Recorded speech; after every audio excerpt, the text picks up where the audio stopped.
Você vive angustiado mesmo depois de ter crido em Jesus? Primeira parte, comentário de Mari Persona.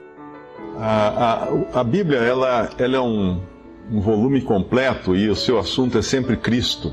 As pessoas costumam dizer que a Bíblia é o manual do homem, né, do ser humano. Se você quiser saber como viver nesse mundo, então tem que ler a Bíblia como se fosse um livro de instruções, um manual de instruções para entender o funcionamento do ser humano, mas não é. Na verdade, é claro, tem muita coisa ali para nós seres humanos, mas o tema central da Bíblia é Cristo. É Cristo, é Jesus, o Filho de Deus, o Filho eterno de Deus. E no Antigo Testamento, muitas vezes, ele aparece. Esse mesmo Jesus que nós encontramos no Novo Testamento, ele aparece no Antigo Testamento, às vezes até em forma corpórea, como ele apareceu a Abraão, como ele apareceu a Jacó, e na maior parte das vezes na forma de figuras ou exemplos, ou símbolos que apontam para a consumação, ou a realização, ou a materialização dessas figuras no Novo Testamento. Então nós lemos o Antigo Testamento sempre para entendermos o Novo Testamento, e lemos o Novo Testamento para entendermos o Antigo Testamento. As coisas estão totalmente conectadas umas com as outras. Nós sabemos que lá no Novo Testamento nós temos o final, a revelação completa de Deus para o homem. E o Novo Testamento ficaria sem sentido até, em muitas partes, se Deus não tivesse nos dado o Novo Testamento. E a passagem que eu vou ler hoje aqui é do Antigo Testamento, e ela é uma figura das mais utilizadas no Novo Testamento. Ela é repetida várias vezes em Atos, também em Hebreus, em diversas passagens do Novo Testamento. Os apóstolos acabaram se referindo, fazendo referência a esse acontecimento, porque ele é a base, ele é o melhor exemplo que nós temos no Antigo Testamento da redenção. O que é redenção? É libertação. Quando Deus escolheu um povo no Antigo Testamento, o povo de Israel, esse povo depois, por uma série de circunstâncias, acabou se tornando escravo dos egípcios. E ali então ficou como escravo, ajudou a construir grandes monumentos, grandes cidades no Egito, mas trabalhando como escravos, os israelitas. Até que um dia Deus enviou a eles um libertador, Moisés. Um homem que Deus escolheu, um homem que foi liberto da morte, ele próprio, tirado das águas. O nome de Moisés significa tirado das águas, para guiar esse povo para fora do Egito. E Deus falava então com Moisés e dava instruções a Moisés, mostrando a ele como proceder para levar esse povo para fora do Egito. E uma das instruções que ele recebeu foi que, primeiro, Deus castigou com várias pragas, 10 pragas, o Egito, porque Faraó, o rei do Egito, não permitia que os hebreus saíssem do país. Ele não queria perder a sua mão de obra barata, a sua mão de obra escrava. E então o Egito foi castigado diversas vezes. Deus endureceu o coração de Faraó, o Egito foi castigado várias vezes, até que da última vez Deus enviou a morte sobre os primogênitos do Egito.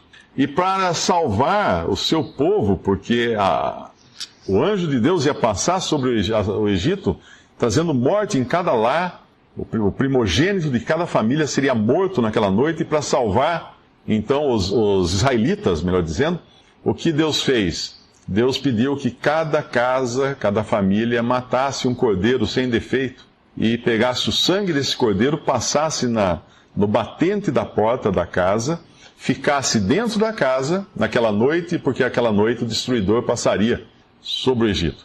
E efetivamente morreram todos os primogênitos do Egito, exceto aqueles que estavam dentro das casas onde havia sangue no batente da porta. Deus, vendo o sangue, não entrou com juízo naquela casa, porque naquela casa alguém, no caso o cordeiro substituto, havia morrido e derramado seu sangue em lugar do primogênito que morava ali. Mas a passagem que nós vamos ler é um capítulo longo, é no capítulo 14 de Êxodo.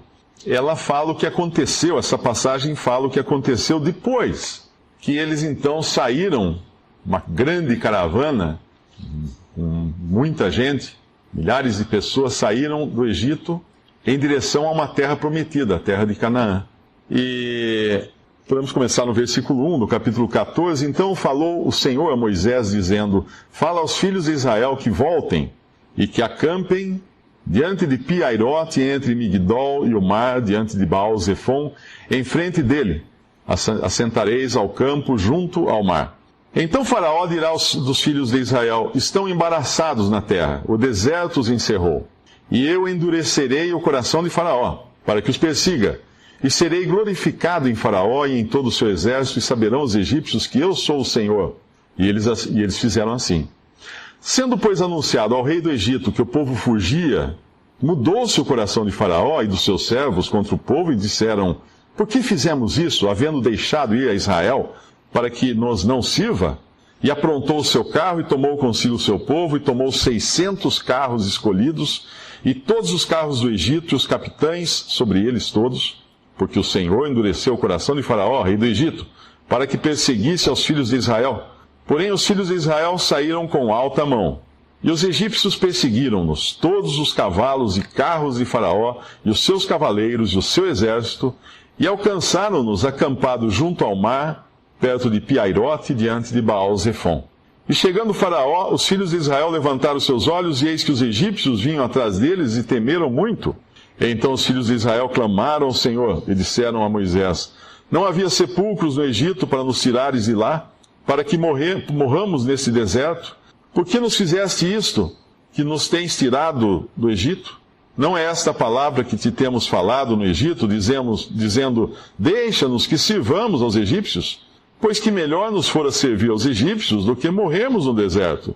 Moisés, porém, disse ao povo: Não temais, estai quietos e vede o livramento do Senhor, que hoje vos fará. Porque os egípcios que hoje vistes, nunca mais vereis para sempre. O Senhor pelejará por vós e vos calareis. Então disse o Senhor a Moisés: Por que clamas a mim? Dize aos filhos de Israel que marchem. E tu levanta a tua vara e estende a tua mão sobre o mar e fende-o, para que os filhos de Israel passem pelo meio do mar em seco. E eis que endurecerei o coração dos egípcios, para que entrem nele atrás deles.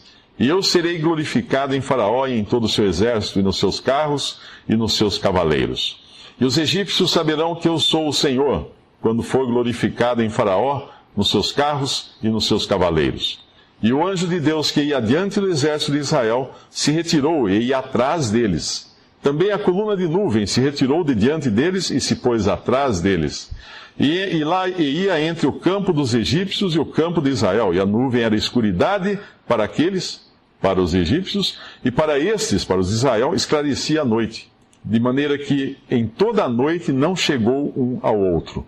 Então Moisés estendeu a sua mão sobre o mar, e o Senhor fez retirar o mar, por um forte vento oriental, toda aquela noite. E o mar tornou-se em seco, e as águas foram partidas. E os filhos de Israel entraram pelo meio do mar em seco, e as águas foram-lhes como um muro, à sua direita e à sua esquerda.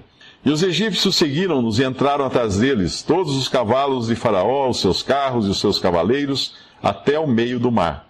E aconteceu que na vigília daquela manhã, o Senhor, na coluna de fogo e da nuvem, viu o campo dos egípcios e alvoroçou o campo dos egípcios.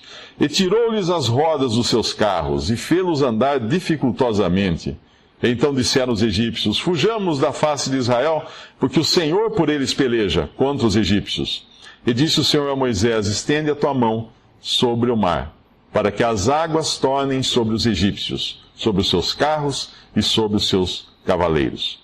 Então Moisés estendeu a sua mão sobre o mar, e o mar retomou a sua força ao amanhecer, e os egípcios fugiram ao seu encontro, e o Senhor derrubou os egípcios no meio do mar, porque as águas, tornando, cobriram os carros e os cavaleiros e todo o exército de Faraó, que os haviam seguido no mar.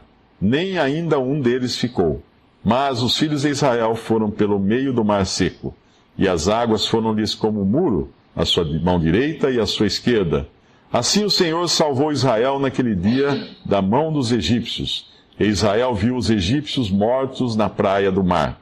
E viu Israel a grande mão que o Senhor mostrara aos egípcios. E temeu o povo ao Senhor.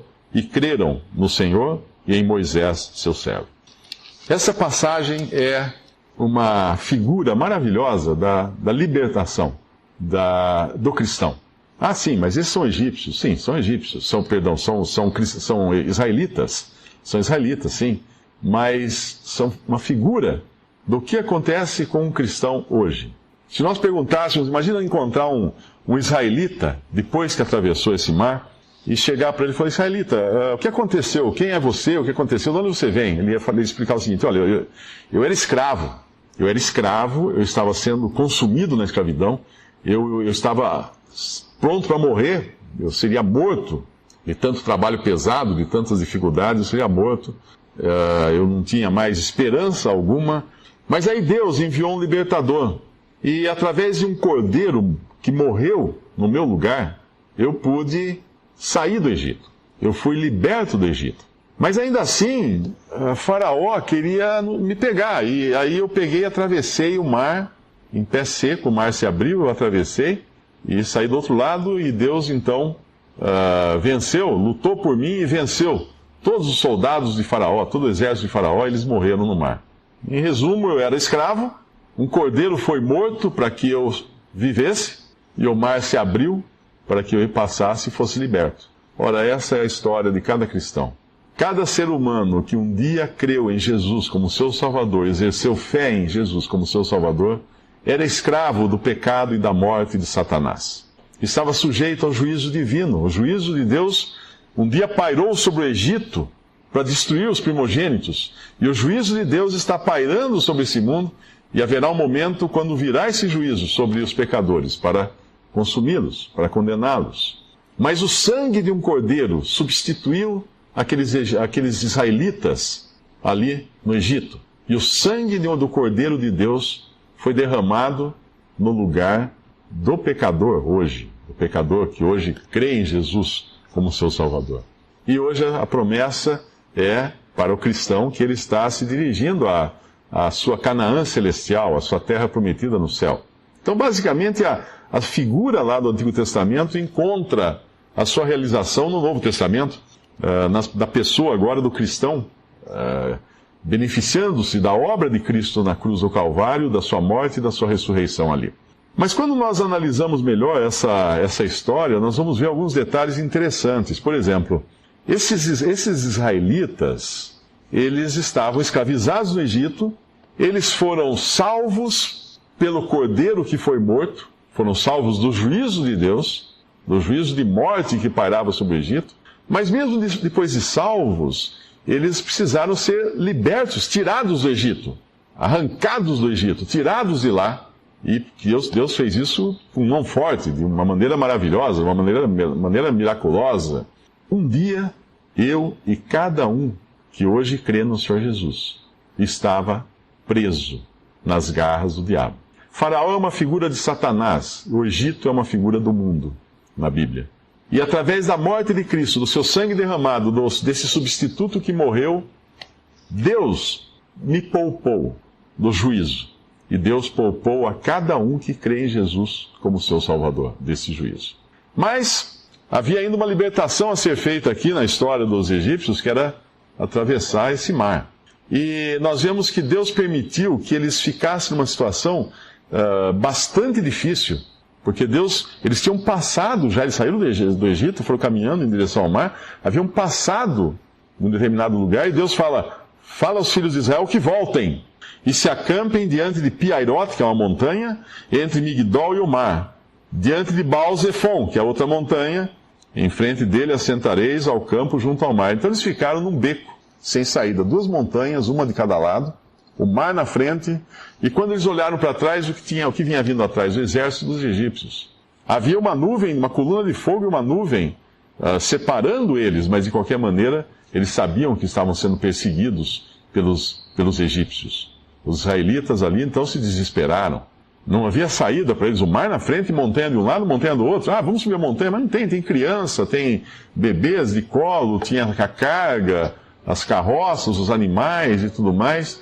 Eles estavam fadados à morte ali, pelo inimigo, pelos egípcios.